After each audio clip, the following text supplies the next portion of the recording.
History was made in Aldershot as the recently formed Barbarians women's side played their first fixture on British soil. That they had chosen to face the British Army displayed the high regard the rugby community have for the military in helping develop the women's game.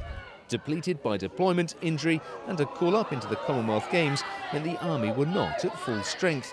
Up against an illustrious Baa-baas outfit, fielding a side with over 700 international caps between them was always going to be a challenge, and the visitors took the lead inside the first 5 minutes. A sustained assault on the Army line eventually resulted in an unconverted try for Saracens player Catherine Evans. She crashed over to put her side 5-0 up. The lead was doubled thanks to one of those fleet-of-foot efforts for which the Barbarians are famed. Kayla McAllister plucked out Ellen Evans, and the winger, capped 73 times by Wales, dashed home for the unconverted try.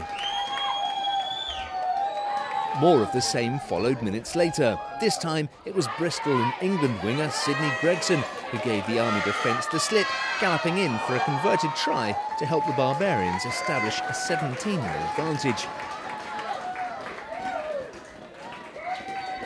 Gregson was on hand for her second try and her team's fourth. She ghosted past would-be tacklers with ease to dot down in the corner. There would be more misery for the military side in a demanding first 40 minutes.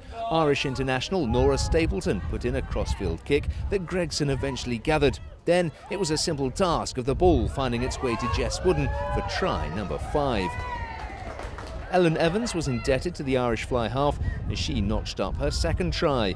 A majestic measured pass from Stapleton flew into the breadbasket and the Baa-baas were out of sight at 32-0.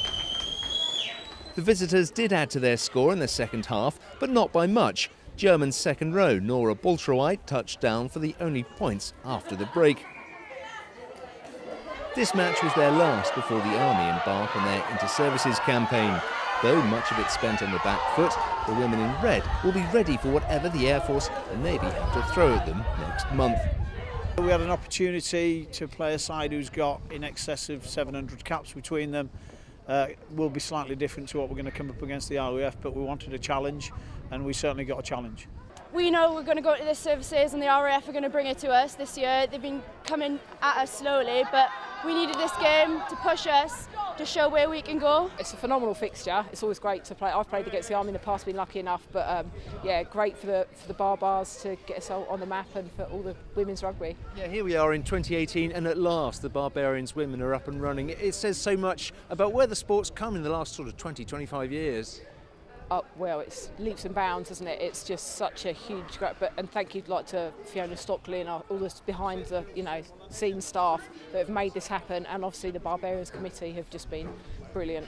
So a 37-0 defeat against top-class opposition may not be the scoreline they cherished, but the Army will pick themselves up before they play the RAF on the 11th of April. Julian Evans, Forces News, Aldershot.